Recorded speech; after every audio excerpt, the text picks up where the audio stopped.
पोलिसांनी जातीवाचक शिवीगाळ आणि मारहाण केल्याचा आरोप करणाऱ्या कोथरूडमधील मुलींना अखेर न्याय मिळालाय।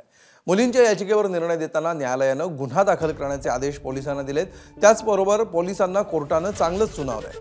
पोलिसांनी आपली ओळख न सांगता घरामध्ये जबरदस्ती घुसून मुलींची तपासणी करून जाती आधारावर अपमान केल्याचं निरीक्षण कोर्टानं नोंदवलंय आणि याच प्रकरणावरून कोर्टानं पोलिसांवर गुन्हा दाखल करण्याचे आदेश दिले।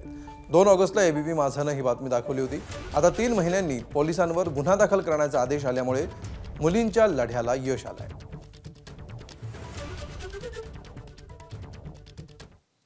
तर कोथरूड प्रकरणामध्ये कोर्टानं निरीक्षण नोंदवून काय आदेश दिलेत बघूया।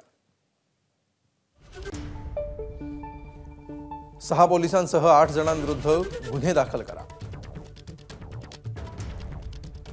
पोलीस सिव्हिल ड्रेसमध्ये गेले, ओळख न देता घराची तपासणीही केली। पोलिसांनी महिला आणि तिच्या मैत्रिणींना जातीवाचक शिवीगाळ करत अपमान केला।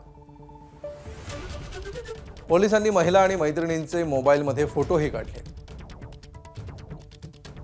पोलीस तासाभरानंतर पुन्हा गेले आणि मुलगी तिच्या मैत्रिणीला मारहाण केली। पोलीस ठाण्यात नेलं।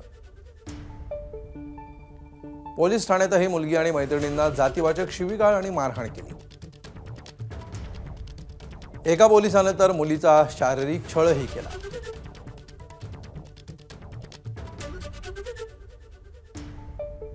तर हे प्रकरण नेमकं काय बघूया। पोलिसांनी जातीवाचक शिवीगाळ आणि मारहाण केल्याचा आरोप तरुणींनी केलाय।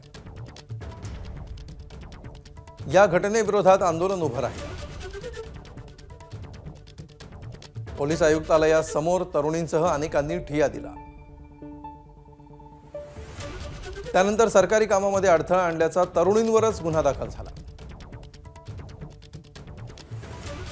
तरुणींनी मग पुणे सत्र न्यायालयामध्ये धाव घेतली। पोलिसांवर गुन्हे दाखल करून सीपी दर्जाच्या अधिकाऱ्याकडून तपास करा असे आदेश आता सत्र न्यायालयाने दिले।